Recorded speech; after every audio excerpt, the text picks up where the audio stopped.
Every time you think they're turning a corner, they're not, as the D-backs lose their weekend series to the Miami Marlins.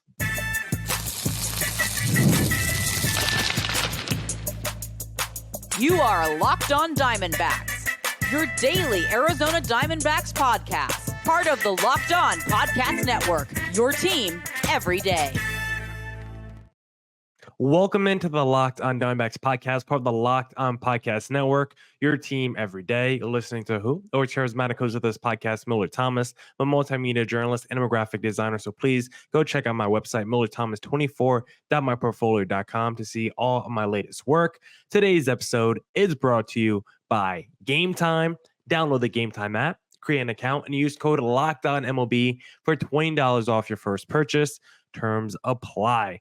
On today's Locked On Diamondbacks podcast, we'll talk about the D-backs not capitalizing against the Miami Marlins. We'll talk if the bullpen is finally starting to turn a corner, and what is the panic meter for the D-backs, as it is May 26th, May 27th, whenever you guys are listening to the podcast. So we'll do a little panic meter to end today's podcast.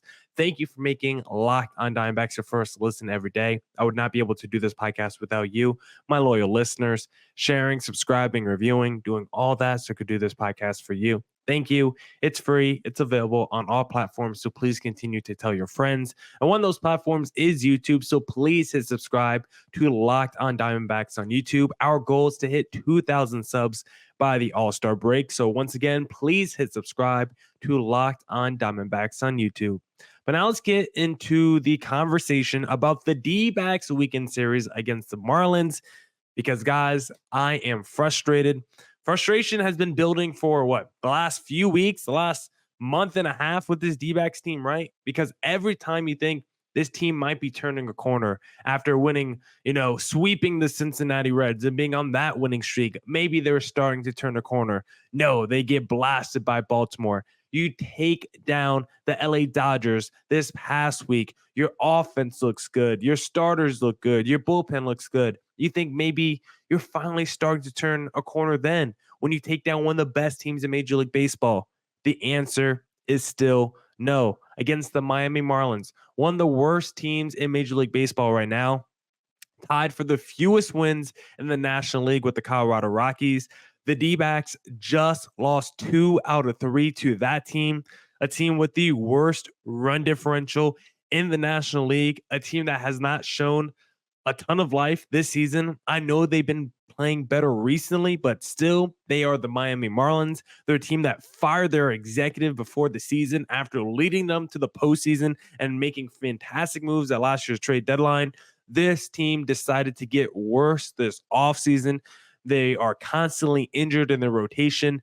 This was a vulnerable team. And after a series where you look really good against the Dodgers, it was a perfect pivot point in your season to, plant your flag and say, you know what? That Dodgers series was the first step in building momentum and turning our season around. And we're going to take the next step by taking down an opponent that we should definitely defeat in the Miami Marlins, who are not as talented as us, are not as good as us, and are at the bottom of the National League standings.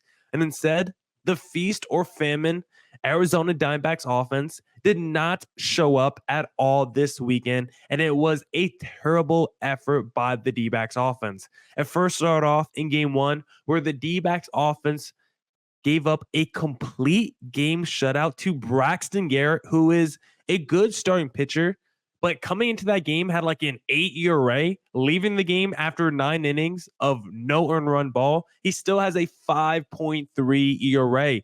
He dominated the D-backs in Friday's game. The whole series, the opposing starting pitcher for the Miami Marlins dominated the Arizona Diamondbacks. Maybe not Sixto Sanchez as much in game number 2, but for the most part, Miami Marlins pitching was really good against the D-backs this weekend. The 1 through 3 hitters for the D-backs did absolutely nothing. Corbin Carroll's triple on Sunday was the first hit all weekend for a 1 through 3 hitter for the D-backs this weekend. Ketel Marte, he went 0 for every game. After that 21-game hitting streak, It takes one weekend for Ketel Marte's batting average to drop down all the way to 275. Corbin Carroll still hasn't gotten going. Another bad weekend for him. Yes, he had the triple on Sunday. His slash line still 188, 274, and 284 slugging. Not good by him. Lourdes Gurriel did nothing as well. Christian Walker, he struck out 3 times on Sunday. He had himself a decent weekend, I guess, but for the most part, the offense did nothing, specifically the top of the lineup. Then also, just not good at bats by the D-backs this weekend, swinging early in counts, falling behind in counts, and not drawing walks. The D-backs drew 3 walks total all weekend. Sunday, 1 walk to 11 strikeouts. Saturday, 2 walks to 7 Ks. And then Friday, 0 walks to 6 strikeouts. The D-backs were atrocious this weekend in terms of generating base runners. 1 opportunity with the runners in scoring position on Friday, 2 for 6 on Saturday, and then Sunday, 0 for 4. This D-backs team, the biggest problem over their last 6 weeks has been the inconsistent offense. And right now, you look at that D-backs group, and it's like, how can you upgrade that team? How can you upgrade the bats? You look at the minor leagues, not really any help coming from there. Yes, there's some guys on the injured list with a Perdomo and the Millard Thomas, but it's not like those are the superstars in your lineup. Perdomo, I think, will help out the bottom of the lineup. He takes great at bats. He has great plate discipline. Was one of the best players last year in Major League Baseball in terms of strikeout to walk rate. But still, when you think about Perdomo, it's not like his replacement has been bad. Like Kevin Newman has been one of the best players on the D-backs. And if not Kevin Newman, Blaze Alexander the first 3 weeks of the season was holding it down. So it's like the full-time replacement for Perdomo since he's been out. You started with Blaze Alexander, then you transitioned to Kevin Newman. So on the entirety of the season, shortstop has been very good for you, actually, offensively. Either it was Blaze Alexander carrying or is Kevin Newman carrying. Regardless, shortstop has not been the problem for you. So Geraldo Perdomo coming back is not going to help you out that much. Maybe defensively, because Blaze Alexander has struggled defensively this season. Kevin Newman, he's been better in that area than Blaze, but on Sunday, we saw him make a big mistake that led to the D-backs' demise in Sunday's performance. So you can't even say there's guys missing in the lineup that can really help out this group. For the most part, unless the D-backs make like a big trade or something, which I don't expect them to make, at least in the lineup,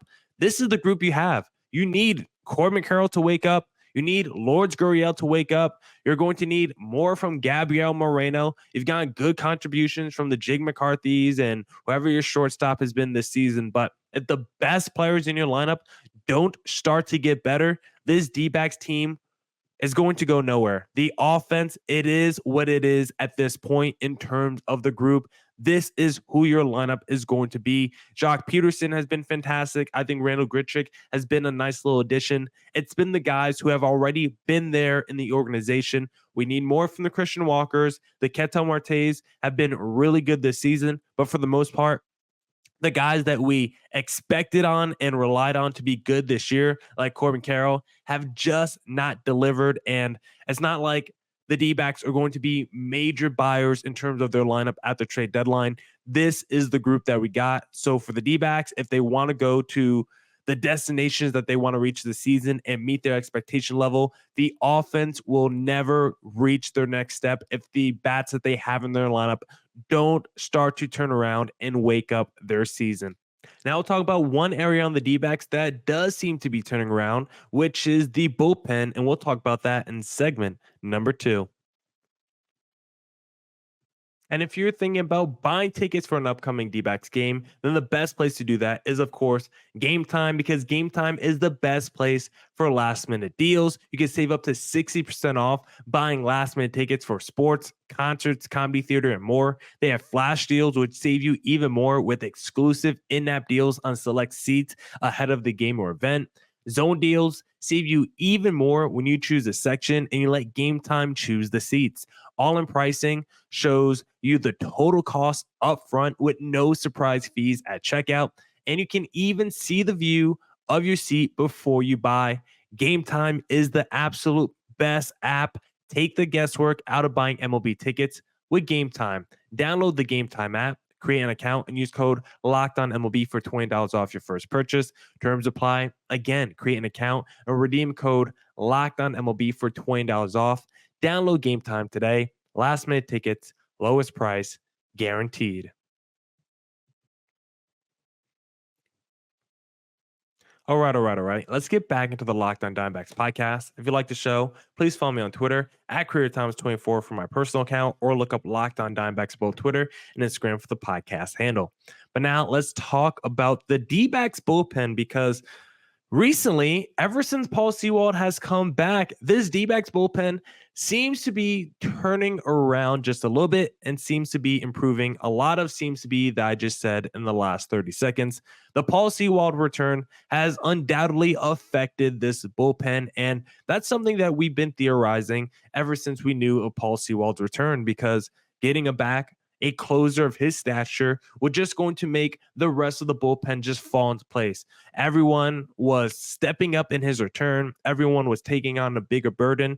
But now everyone is back in their normal position. And with Paul Sewald returning, the question was, how much is he going to change life in the bullpen? Because I was a little skeptical. I was like, Paul Sewald is a great reliever, and you take one more bad reliever out the pen with him returning.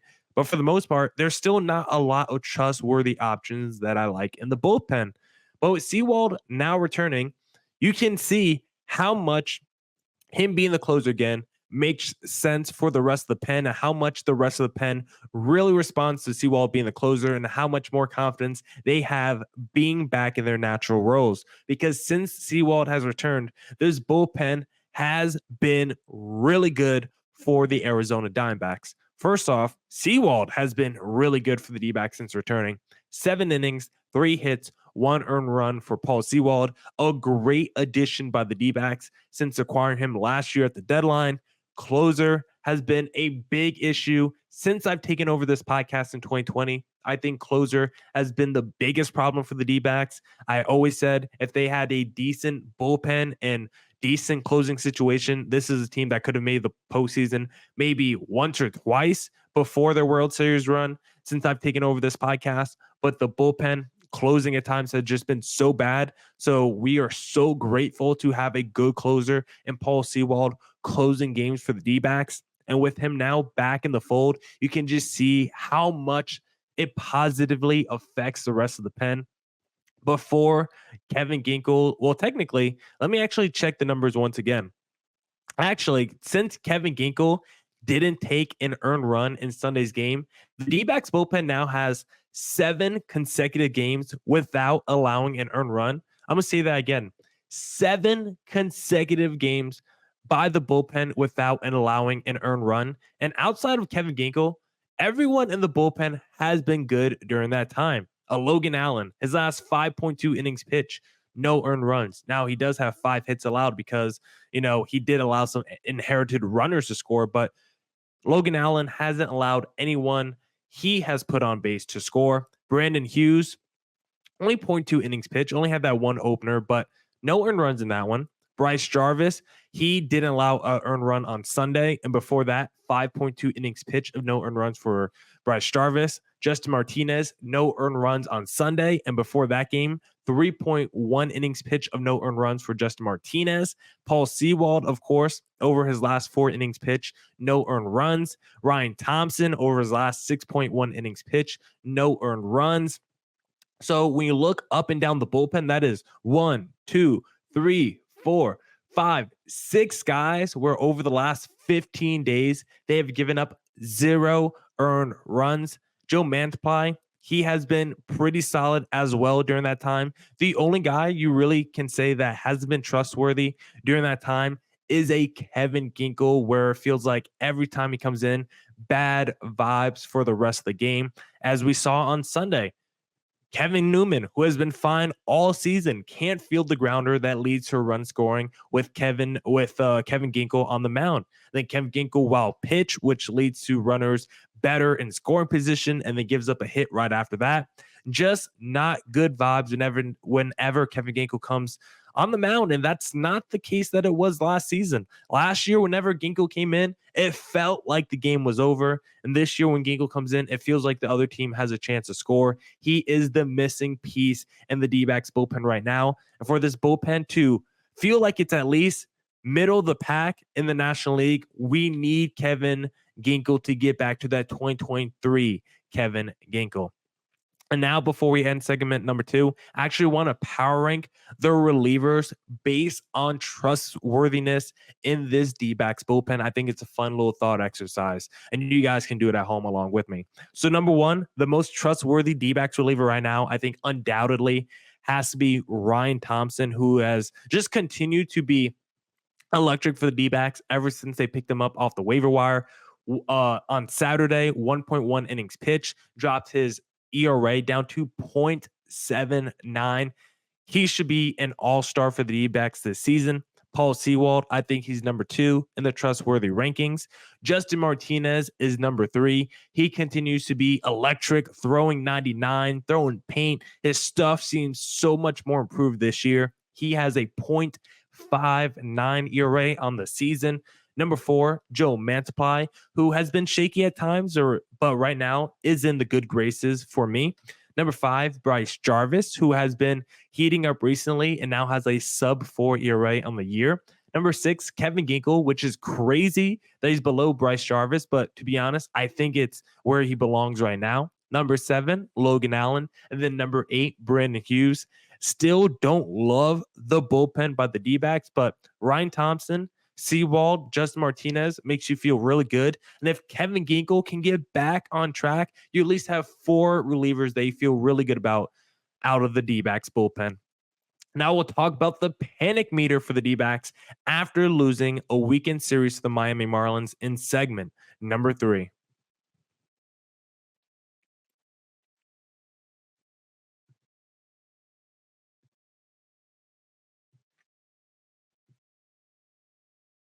Get supplies from the site that's made for the skilled trades, supplyhouse.com. Supplyhouse.com is the reliable way to order plumbing, HVAC, and electrical products online. Their easy-to-use website is packed with helpful resources and the latest product info to help you get the job done right. Shop a complete inventory of over 200,000 parts from over 400 top brands and get your order delivered right to your door with fast shipping from coast to coast. Need help with an order? Get expert support and industry-leading service from the friendliest folks in the business and talk to a real person every time. Pros in the skilled trades can get a competitive edge by joining supplyhouse.com's free trade master program. Every trade master gets access to a dedicated phone line, free shipping, and discounts on every order. Join the thousands of trade pros already benefiting from the free memberships at supplyhouse.com/TM and order plumbing, HVAC, and electrical supplies from anywhere with just a few clicks at supplyhouse.com. All right. Let's get back into the Locked on Diamondbacks podcast. And let's talk about the D-backs panic meter, our new segment that we're going to be running out for every Monday podcast. Following a weekend series, we'll look back at the week that the D-backs just had and talk about where we put the panic meter level at for them going forward for the rest of this season. And of course, this is a lot based off the expectations that we had for the D-backs entering the year, because once again, as we say on every podcast, entering this year, coming off the World Series appearance, after having an incredible offseason, I thought the D-backs were going to cruise to a playoff berth. Did I think they were going to win the NL West? No. But did I think they were going to be last year's Phillies, where you win 88 games and get back into the playoffs and take, maybe that second wild card? Yes, I thought the D-backs easily were going to have like a top 5 offense and pitching staff, be a middle of the pack bullpen, and just be a good team, 88 wins, and not give us too much trouble as they make it to the playoffs.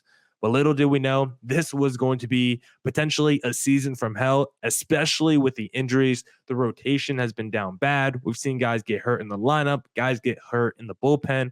But regardless, we can't make excuses. I still think there's definitely enough talent for the Dbacks team to be way better than what they are right now. And that's why I put the panic meter for the D-backs at a 6.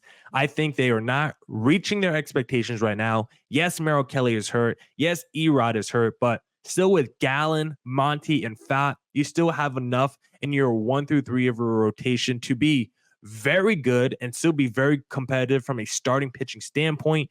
And then you look at the lineup, you still have all your best players. You still have Carroll, Lourdes Gurriel, Christian Walker, Ketel Marte, Jock Peterson, Randall Grichuk, Blaze Alexander, Gabriel Moreno. You go up and down, your lineup for the most part is intact. Yes, you're down Geraldo Perdomo. Yes, you're down Alek Thomas, but the most impactful bats in your lineup are there right now. And that's why you have to put the panic meter at least a 6, because they are just not doing their job right now. And the meter would be even higher if the NL wildcard race wasn't wide open. Like, the only reason we're not at a 7 or higher is because the NL wildcard race is still so wide open. That third wildcard spot, no one seems to be grabbing it. And even that second wildcard spot, if you follow along the standings every single day, the Cubs are starting to fall back into the grace of things. D-backs are only a couple games even out of the second wildcard spot, which still only one of the positive run differentials in the NL wildcard race. So as bad and as frustrated as I've been with the D-backs this season, because I have been very frustrated, as you should be, the lineup is not reaching expectations. We cannot make excuses for the lineup. The rotation has been good enough, but still shaky at times, not elite. I think Zach Gallen this year. Monty, we could use a little bit more juice from him. Fat has been incredible. Then the number 4 and number 5 starters for the D-backs have been hit or miss all year with the Slades, the Ryan Nelsons. You never know where you're going to get out of them. The bullpen has been super shaky this year. Like, when I look at this D-backs team, I think their mistakes and the issues with this team, a lot of it is just self-inflicted at times. Not coming through with big hits late in games. At times, the bullpen not making big pitches, or starting rotation members just having blow up days. Like, I look at the D-backs and I blame the D-backs more for their lack of success this year than the injuries or anything like that. I look at a Corbin Carroll. I look at Lourdes Gurriel just struggling at the plate. And I look at those as the main factors as to why the D-backs are not good this year. But like I always say, the wild card race is wide open. I do think it will be an NL West team that gets that third wild card spot, and potentially 2 NL West teams that get the second and third wild card spot. D-backs definitely need to get healthy. This D-backs team will be way better if healthy. I think that's obvious, but you can't make excuses. You can't use the health as a main excuse as to why your team has been so bad this year, because I still think you have enough talent on paper to be way more competitive than you are right now. But at least it sounds like the health is getting better with the D-backs. It sounds like Perdomo is progressing and starting to come back potentially in the next couple of weeks. It sounds like Alek Thomas is taking live at-bats right now, doing some light jogging. So it sounds like Merrill Kelly, significant healing in his throwing arm, which is a really good sign. They're saying Geraldo Perdomo is doing some light running as well. And once he comes back, he should be the everyday shortstop, according to Torey Lovello. So Perdomo might be back before anyone else. It sounds like he's the first guy that'll be back before Alek Thomas or anyone else. Erod, it sounds like he's doing his throwing program. He's throwing from 60 feet out. So still, everyone is still a couple weeks away, but Perdomo is progressing. Merrill Kelly's progressing. Erod's progressing. Alek Thomas is progressing. Still probably a couple weeks away before anyone returns, but D-backs are starting to get healthy. But if this D-backs team wants to get better and turn their season around, they can't use health as an excuse. They have to look themselves in the mirror. And guys like Corbin Carroll and Lourdes Gurriel just have to start playing better for this D-backs team as a whole to start playing better. Now, that's it for this edition of the Locked On Diamondbacks podcast. Come back tomorrow for more Diamondbacks news coverage and insight. And as always, stay safe, stay healthy. Deuces.